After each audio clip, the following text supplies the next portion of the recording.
Welcome back, everyone, to Purposeful Marketing.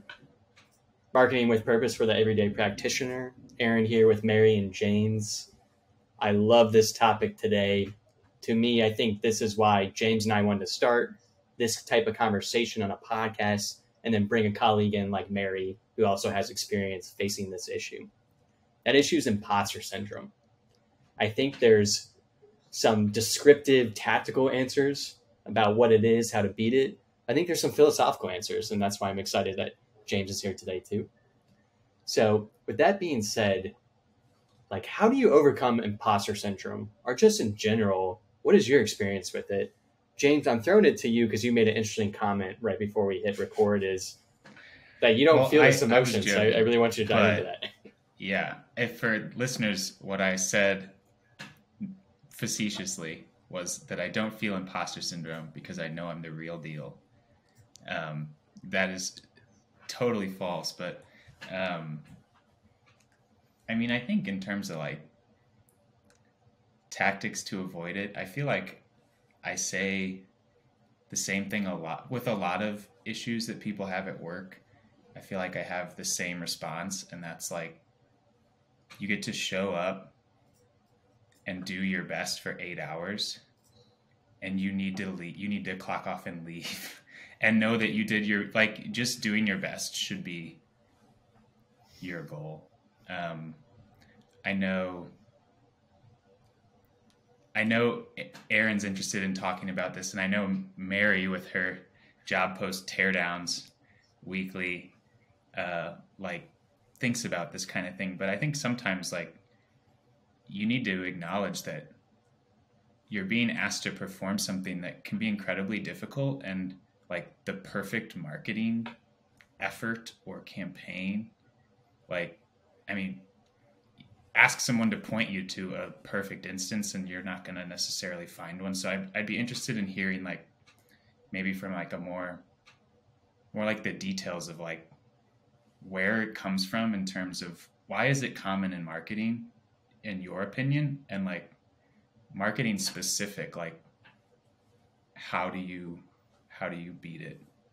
Because I come from like a beating it in a food service mentality way, like just lock in, do the work and leave, and never, you drive away and you it's like you're never going to see the place you work again until 8 a.m. the next day. So I'd be interested, maybe Mary, in what kind of you think about all of that. Yeah, I think imposter syndrome in marketing is common because there are so many varieties of what people consider marketing, especially in James and my space, which is manufacturing and industrial. There's people who are forward thinking, so they're innovative in the marketing space. They're doing digital marketing. They're involved in paid and organic social media, paid and organic Google. They understand a full funnel buying process, but I think that type of company is rarer and rarer. So then we see, James and Aaron both mentioned that I do these marketing job post teardowns on LinkedIn. And unfortunately, those are the job descriptions most common when you're looking up something on. I pull all of my content from Indeed, ZipRecruiter, and or LinkedIn directly. So those are the jobs that someone looking for a new marketing position is seeing. So they're seeing, I'm supposed to be performing 15 to 20 tasks.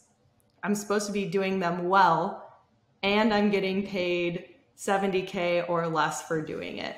So the imposter syndrome, I think, is a direct result of expectations and salary.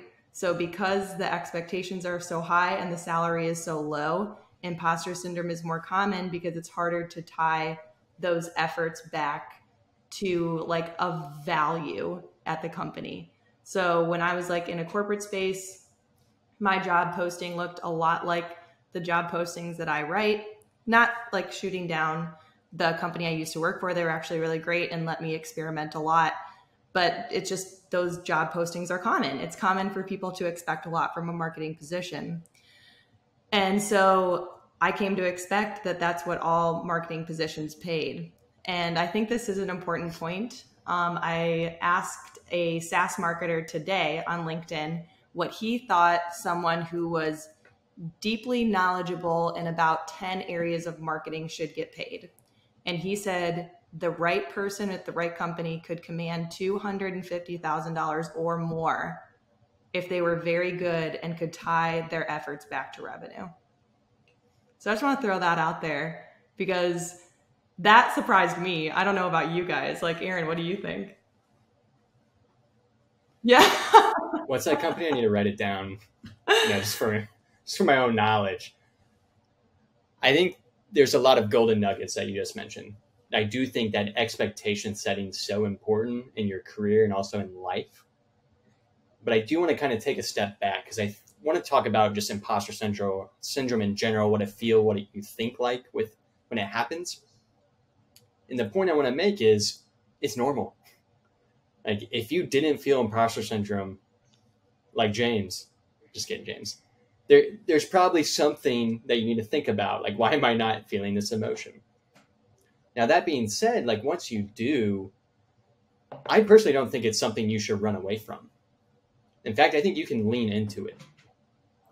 Now, when I'm going back to the job descriptions, expectations Mary's talking about, there are a lot, and every marketing company is asking for them. I do think it is up to you to understand that, okay, I can really only be good at 5 of these. And I think I am worth this value. I'm going to come in.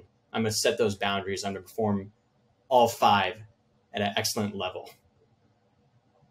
You can do that, right? But if you get caught into the trap where I think a lot of us are in, is I need you to perform 10 to 15 marketing executions at an A+ grade every single day. You're going to continue to feel this circular emotion of like imposter syndrome. You're not going to be able to get out. Mary, James, you have any thoughts about that? Yeah, I think Mary, you should go. You should go. Yeah, that's 100% true, Aaron.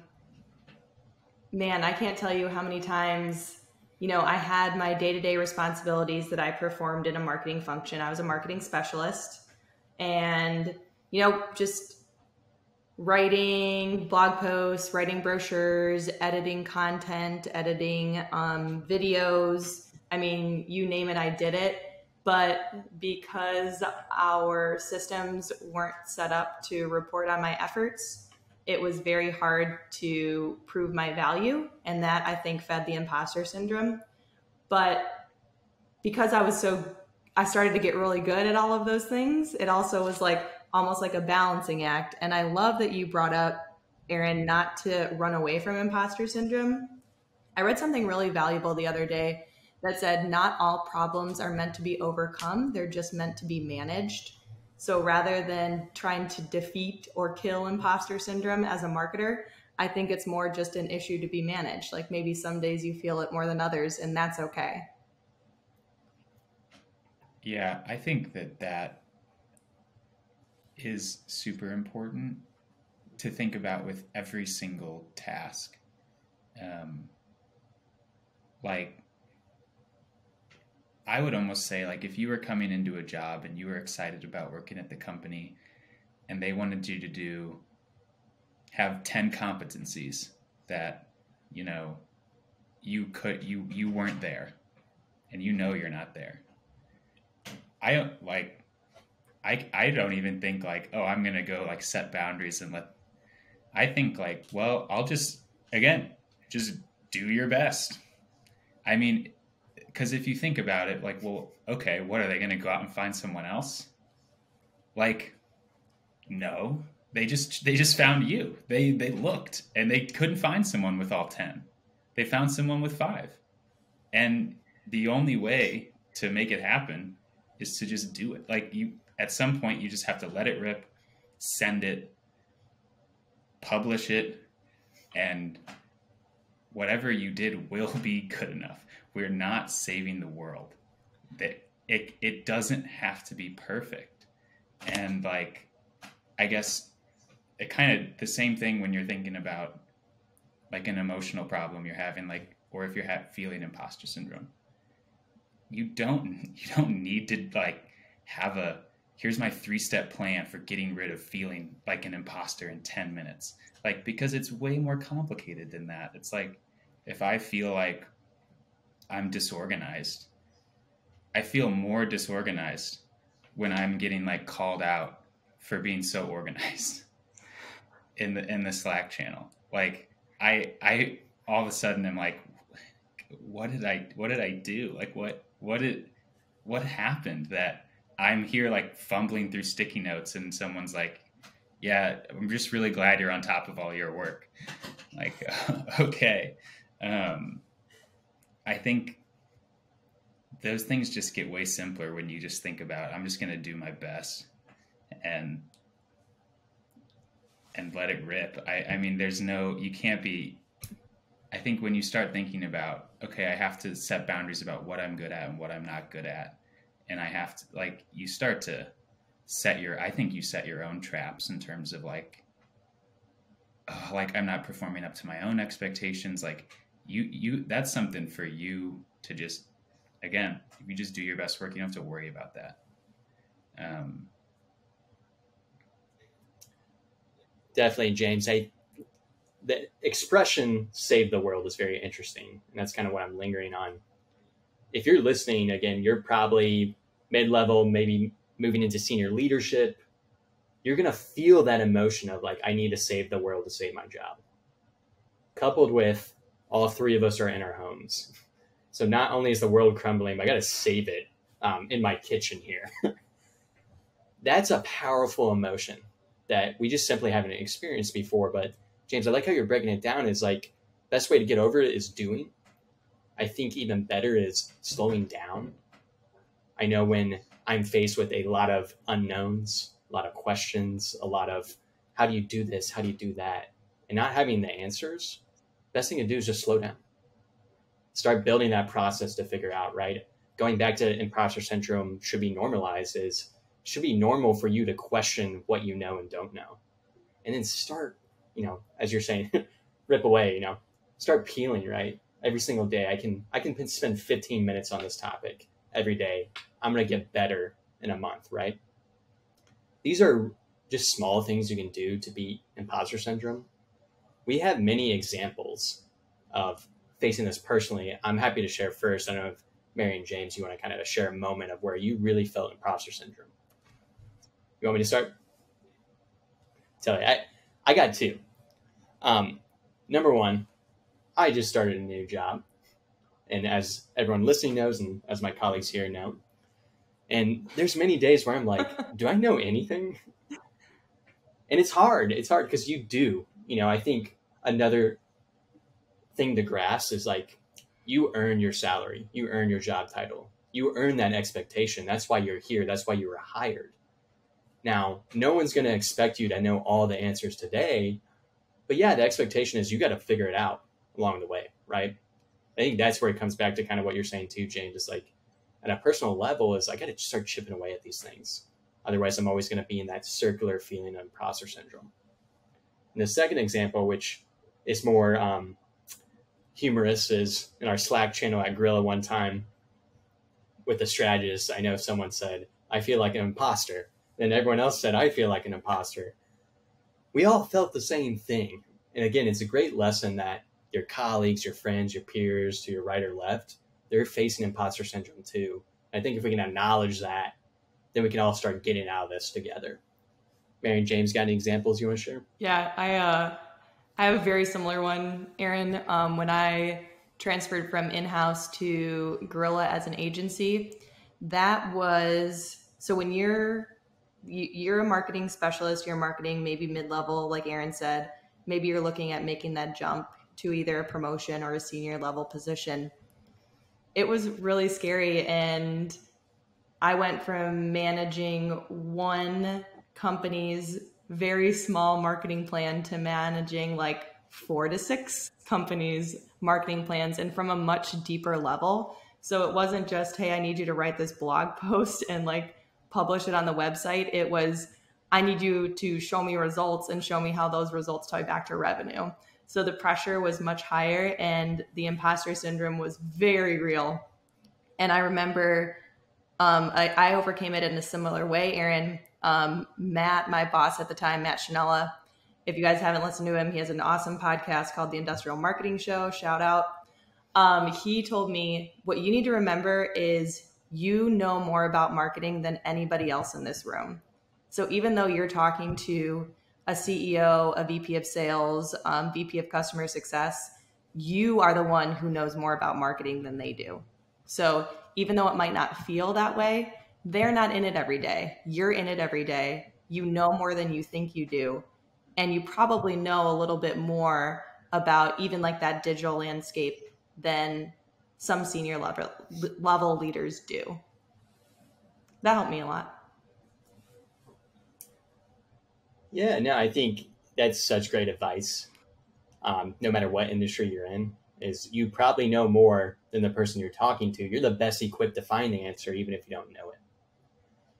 How about you, James? I know you may have a different experience, maybe coming not from the marketing world into it. Do you have any experience with imposter syndrome? I mean, I think the kind of comment I had made earlier is based on experience. I feel like for some reason, there was like a month there where I kept getting called out for being like on top of things. And I was feeling very much not on top of things at that moment. But I think the example I think of is when I was working at a bar, in the kitchen of a bar back in Columbia College. We were a really tight-knit crew. There were, I think, 7 of us on the kitchen staff. That was the whole team. So usually, like, we were all working every day. There would be like 2 people that would have the day off. And there was, I think, like a small amount of turnover or something. And all of a sudden, like, I was the night manager. And nothing changed. Like, nothing really changed about my job. My only new responsibility was training the people that only worked at night, which was like 2 people. And it was like all of a sudden you feel like you forgot everything you know and you don't deserve to be there. Like, the other thing is we were all friends. So like the people that I was training, we would be like hanging out. Like, I couldn't tell him like, oh, like, don't grab a beer before work or something, because I was grabbing a beer before work with him. Like, there was, you start to wonder if like you're, it's like, well, why was I chosen, kind of thing. And I have no business telling this person what to do. I have absolutely no business managing this person. And I think what's interesting is I handled it really poorly. And there were some bad situations where there were problems with, the food, problems with how some of the people were performing their job that were not problems with how I was performing my cooking job. But when it came to the last 3 hours of my shift where I was managing, there were problems. And it's funny because all it would have taken for me to be the right person, like, I was the wrong person to be manager. All it would have taken for me to be the right person is for me to just have been the right person, to have just been assertive and taken the role on. All I had to do was try. But I didn't try to do it. I tried to tell myself that I shouldn't. And it's a perfect example, I think, because that's like what management is, kind of. Like, that's like really mid-level management. All I had to do was actually do the management that nobody wants to do. There's no skill in it. I just had to actually physically do it, and I was convincing myself not to. And I would have been a great manager if I would have. If only I was a great manager, I would have been such a great manager. So I feel like that's like a fun example. Well said, James.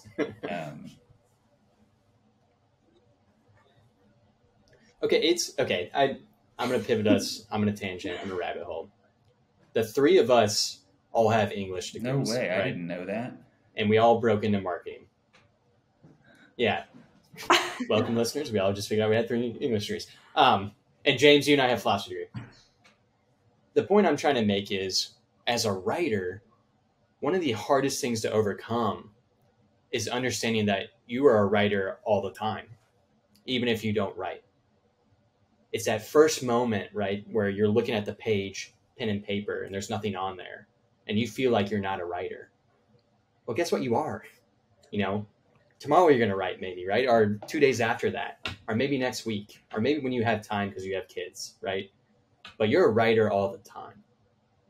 Now, if you can kind of channel that into like what we're talking about here is, you're a marketer all the time. No one's asking you to know all the answers all the time, but they're asking you to be a marketer all the time, which you are. And I think, James, you're joking about like, just try to be the manager, but that's all it is, right? As long as you keep trying and don't let that fear overcome you of not doing anything, you will get better at marketing. Because again, to me, marketing's moving. Let's keep doing stuff, right? The second that you stop doing things, you're not in the market. People don't know you. Your customers don't know what you're selling. You can spend time thinking, but the more time you think, other people are in the market. So if you just keep moving, right? That's a great way to beat imposter syndrome. Again, James, you said it a little differently. I took it and ran with it. Yeah, I'm Mary, curious. you Now I kind of want want to get your guys' opinion, because I know something that especially frustrates industrial and manufacturing marketers. I don't really have experience in SaaS, so I can't speak to it, is the lack of recognition.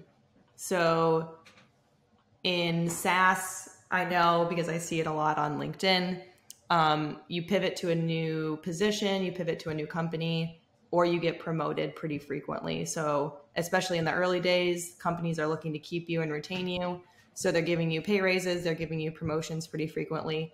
That just does not happen in industrial and manufacturing. Like, you're a marketing specialist until someone leaves or retires, or it's like you ask for it. Like, on the rare occasion that you get a review, you might ask to be promoted or to get a raise.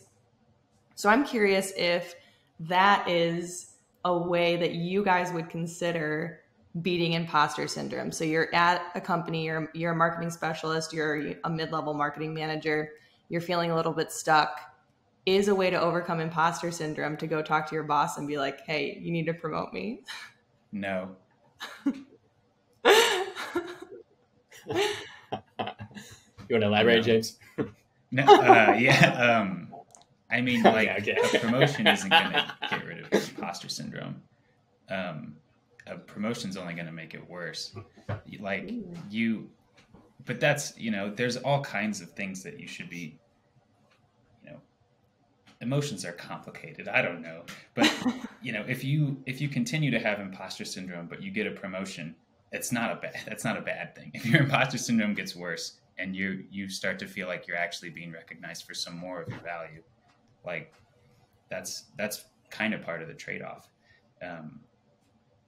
But I think that I'm sure it is. I don't have a lot of experience in manufacturing. I can see that being a problem with like industrial marketing departments.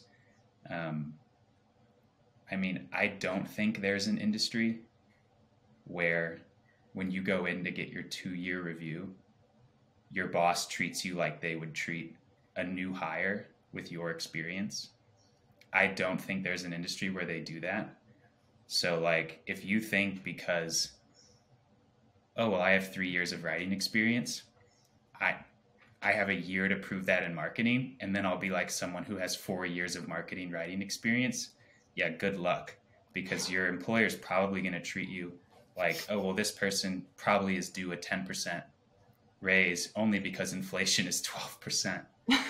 Like, that's the way that it works. There's nobody on payroll who's being paid to show up and give you a review so that you can feel better or make more money. There's no one whose job it is to start handing out more money in the company.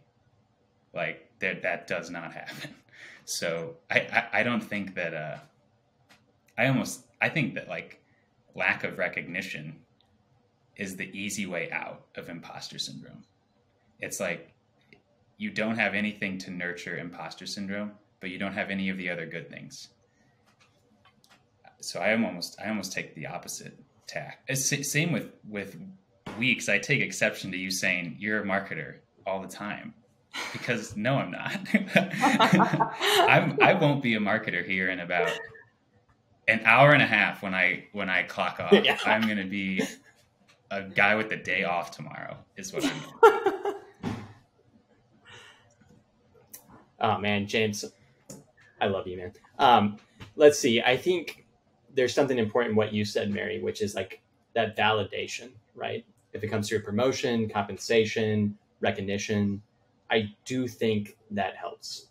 I would kind of agree with James that a promotion and compensation is not going to fix that imposter syndrome equation, which again, I'll be candid. I left industrial marketing because I got way more compensation, right? To continue to do what I do. I just told you, I feel like I'm an imposter every single day. That's not going to help you overcome it. I think there's a different journey for you, which is some of the aspects of what we talked about.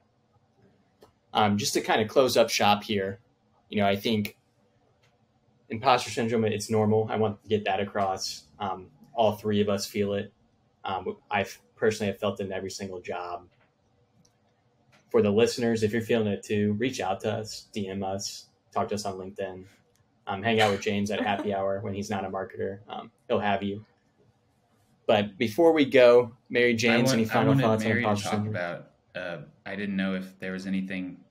I wanted Mary to talk about whether it's different or whether she knows of anything particularly, whether it's an experience that typifies this or, it has to be different for women in marketing, especially women in industrial. So that's kind of something that I was like hoping Mary would talk about. That's why I left that Jacoby meeting early. I'm just kidding. Yes, I do think women's experience in industrial is very different. Again, I can't speak to SaaS, so I don't know. I can't really say whether or not it's different there also. Marketing tends to be a primarily female field in industrial. Sales is almost completely men and almost completely men over the age of 40 to 50. So that not only breaks there's a gender gap, but there's also a generational gap in industrial that I've seen. And I've heard similar things from females in industrial. What does this look like? So what does that mean for industrial marketing? So I'm not trying to generalize here. This is just my completely subjective experience in marketing and industrial. Because it's primarily female and because sales is primarily male, you are sales admins. You are not necessarily doing business outcomes. You're not held to standards. I had no KPIs. I had no goals that I was tied to as an industrial marketer in-house. It was just do whatever sales asks you to do, which sets up, just because of the dynamic. I'm not saying it's because of the gender gap. I'm not saying it's because of the generational gap, but it does set up this very interesting hierarchy where sales being primarily men, marketing being primarily female, is then serving primarily sales. So it was a very interesting dynamic, and I have heard similar things across industrial from other women. Do you think when you moved somewhere where maybe that hierarchy wasn't at play anymore, or where you took on a different role, do you think you felt like potentially more out of place because of that? Did you have a certain sort of reticence upon escaping that? I would say no, actually. I was kind of like, it was like almost the exact opposite. Like once I was given a position where I had to prove myself, it was like, finally, like I have goals, I have outcomes I'm held to, I have standards I need to meet. So to your point, James, like I just wanted to do my best every day, right? And when I was just kind of basically sales support, sales admin, doing my best was just checking off boxes on a checklist.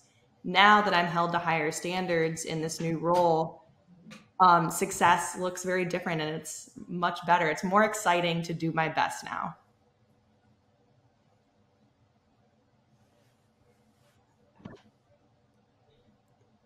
Great question, James. I think there is a reality with this imposter syndrome and gender norms, and I think age norms and all of that, and that is a factor into how we feel and how this impacts us every day. It's important to discuss that stuff. And again, Mary, glad you're here. I would love to dive deeper in some of these other topics through that lens. I want to throw out there. Any follow up on that, James? Again, MJ and Matt's podcast, the Industrial Marketing Show. I don't know if her hot takes episode is out yet, but if it's not, MJ brings a fantastic point of view as a female who wanted to break into sales in the industrial space. And I don't remember for sure if it was a male colleague or not, basically said, MJ, you can't go into sales. And she was 25, new graduate. She had just done this leadership program. So she believed him. So she went into marketing, and then later on, becomes VP of marketing at this awesome company, and is, breaking down barriers and all that good stuff. And she still remembers it to this day. So her hot take in that episode was sales and industrial is not based on a meritocracy. And I thought that was very interesting. You're speaking our language. It's like, yeah. I just lit up. I don't know about you, James, but yeah, I have nothing to say on that. I think none of that surprises me. Yeah. Yeah. Totally. Well, listeners, appreciate you chiming in. If you do feel like an imposter, please reach out to any one of us. Reach out to MJ Peters if you have those particular questions too, because she has a great journey and story she can help articulate to you. But hey, stay happy, stay healthy. If you're listening to this could be a holiday weekend. If not, enjoy yourself, and find this on wherever podcasts are available to you. And tune in next time. Bye. Thanks, everyone.